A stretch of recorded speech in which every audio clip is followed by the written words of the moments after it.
j'ai rencontré mon meilleur ami en primaire. On avait amené tous les deux nos Game Boy à l'école, un jour, et on s'était assis ensemble à la pause déjeuner quand on avait remarqué quelque chose en commun. J'avais Pokémon bleu avec un Florizard, il avait Pokémon rouge et un Dracofeu. Lui et moi on combattait quand on pouvait et on est devenus super potes. Les années passèrent, on continuait à jouer à Pokémon, même jusqu'au collège. Par toutes les versions et générations de Pokémon où nous sommes passés, on ne s'en lassait jamais. Alors qu'on allait vers le lycée, nous avions dû partir chacun d'un côté. On n'a pas pu trop se parler après ça. Nos vies étaient occupées par les études. Je ne pensais pas retrouver l'amitié que nous avions eue.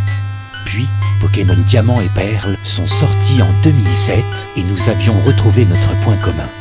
Quelques semaines après la sortie, nous nous combattions et parlions comme au bon vieux temps, grâce au Wi-Fi. Mon ami m'a dit qu'il prévoyait rejouer à sa version rouge dans peu.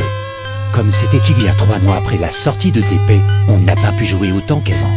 Je lui ai demandé pourquoi il voulait rejouer avec cette cartouche poussiéreuse, et il m'a répondu « Je ne sais pas, peut-être que je trouverai quelque chose que personne n'a encore vu ». Malgré ma non-envie de rejouer bleu avec lui, il joua tout de même sa version rouge. Après avoir commencé son voyage, je ne lui ai plus parlé. 3 semaines plus tard, je reçus un appel de ses parents.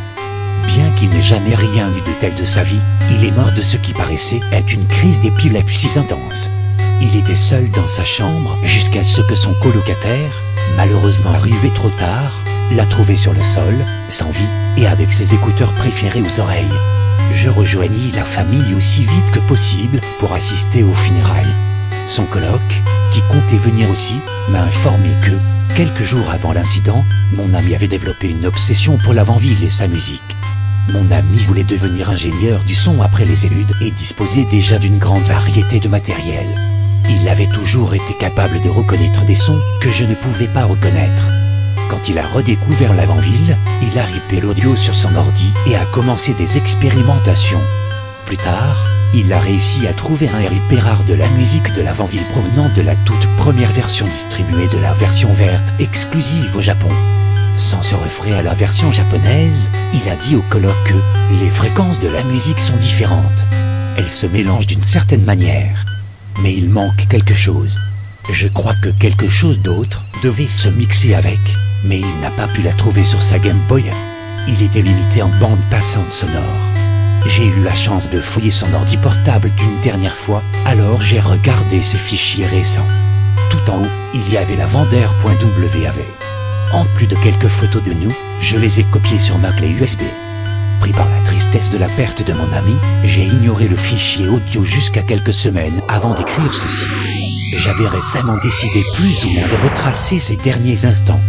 Conduit par mon désir de savoir la cause de sa mort, j'ouvris les propriétés du fichier audio sans ouvrir le fichier pour l'écouter. Dans les métadatas, il avait écrit « note binaire ». J'ai ajouté les fréquences nécessaires. Je sais pourquoi l'avant-ville est si triste, et je connais la partie manquante. Plus étrange, en regardant dans son player audio par défaut, sans écouter le fichier, toujours, et vit le nombre de fois que le fichier a été joué. Une seule fois, j'ai parlé avec un pote qui s'y connaît en audio. Il m'a donné un programme qui analyse l'audio en temps réel et dit que c'est tout ce qu'il pouvait faire. Cette vidéo, c'est l'enregistrement du fichier joué dans ce dit logiciel. À ce jour, je n'ai toujours pas écouté le résultat, car je suis trop émotionnellement torturé par la mort de mon ami, Anthony.